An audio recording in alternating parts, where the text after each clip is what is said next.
Right, so this is the dam break tutorial that I did in Fluent, just to get an idea of the types of things that we'd need to know for setting up a dual phase simulation where the two phases are immiscible, and in this case air and water are the two phases. Uh, so yeah, if you just want to look at the output of the tutorial, which I've uploaded onto YouTube here, so I'll just run it. What the tutorial's showing is essentially a column of water that's collapsing under gravity. So you can see the top of the column dropping down, and then the side of the column collapses outwards. And this isn't running in real time, so you wouldn't expect it to look the same as the actual water would in real time. So that's that portion of the video, and what we're going to do now is we're going to look at the setup of that simulation and running through the tutorial, and then how to achieve that animation. So we're now in ANSYS, and I'm going to start Fluent from within here. So we'll create a new Fluent system. We'll import the case that's provided with the tutorial. So we'll just set that up now.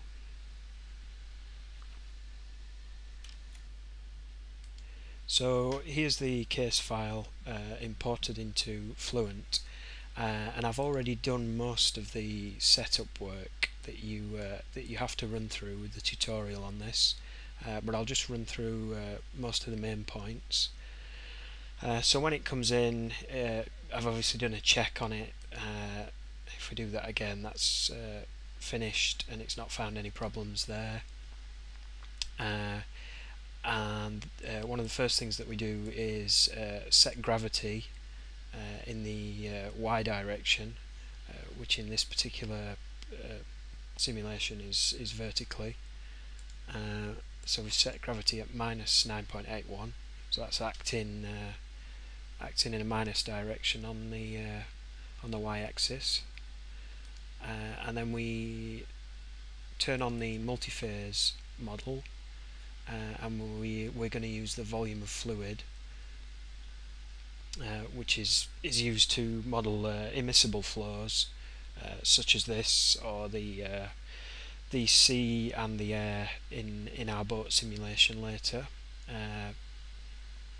So yeah, we turn that on.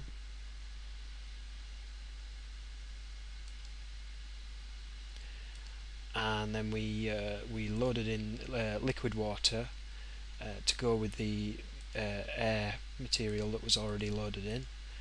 So we pulled that in from the Fluent database, and then we defined the two phases, just giving them a nice little extra label there, so we can identify which one's air and which one's water. We set air as the primary phase as well.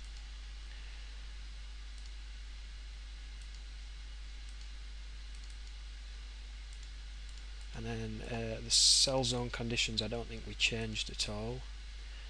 Obviously we went into the boundary conditions and set all the interior spaces there to whatever they should be, and set these outside walls as well. Dynamic mesh we didn't get into.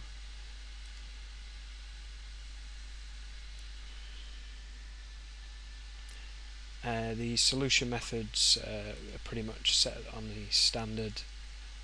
We changed that to piezo. The under relaxation factors, it advises you to change the pressure one to 0.9 and the momentum to 0.7. The other two it advises just to keep the same. We turned the print and plot on for the monitors so that we could monitor the convergence. Then we initialized. So in this particular save of the file, I haven't initialized it yet, So if we just want to initialize there, and then we need to patch so that this area here, the green area, is entirely water. So we go to phase 2 water, the volume fraction, we're going to patch the water zone, and it's entirely water, so it needs to stay as one. So if we patch that and then close.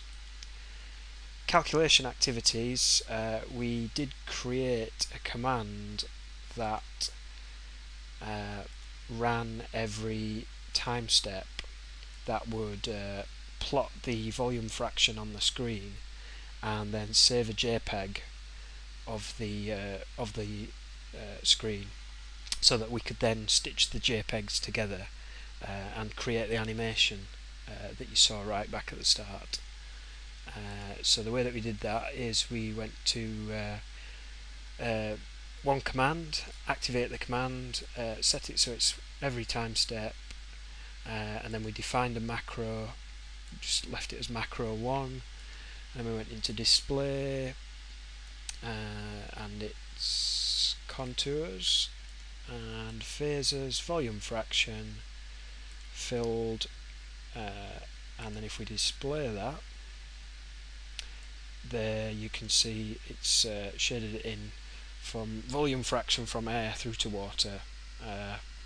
Air is red here and water is blue. So then we close that, went into save picture, set our options for our JPEG, so colour, JPEG, set the size, and then just clicked on save. And what you've got to do here is, if you give it a file name, you've then got to put %n, and what that %n will do is it will incrementally number them depending on which time step it's actually saving. So obviously the first one will be 001 and then 002, and it will do that automatically. Otherwise you'll either get an error as it tries to save on top of the previous one, or it will actually save on top of the previous one, and you'll just end up with one JPEG at the end of the run, which is no good. So yeah, once we've done all that, we ended the macro and then typed macro 1 in there. So every time step it's going to run that macro and take a nice little screenshot for us. So once you got that set up, that will appear in the execute commands box, and then I think we just ran the simulation. We did change the time step to whatever it tells you in the tutorial, and then increase the number of time steps to 100.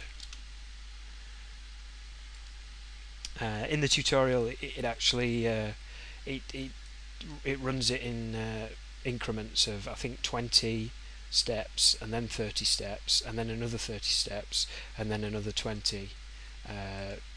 So you achieve 100 in total, but you only get the screenshots at 4 increments through there.